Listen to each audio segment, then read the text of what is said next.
میں نے کہا جب نے حضور کی عزت کے ساتھ غداری کیا اس نے بچنا نہیں ہے انشاءاللہ۔ بڑے بڑے لوگ الٹ رہے ہیں، میں انشاءاللہ میں تو دسنے والی گلاں نہیں، بڑے بڑے لوگوں کو پریشانی لگ گئی انہیں اس واسطے کہ اس پر معافی نہیں ہے،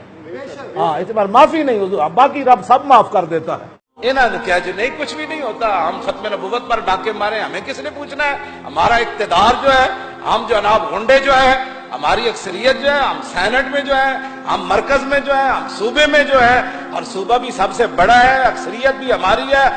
ہم تمہیں ناموس رسالت کا مسئلہ سمجھاتے رہے اور تم کہتے رہے یہ مولوی ایسے لگے رہتے ہیں، یہ مولوی ایسے باتیں، اب بتاؤ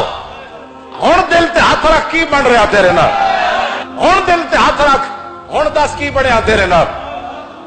ہم تمہیں سمجھاتے تھے کہ خطا کار بن کے رہو، غدار نہ بنو، اب تم نے چونکہ کیا غداری، اور وہ بھی ان سے کی ہے جن کا مقام مرتبہ اوت پہاڑ بھی جانتا ہو۔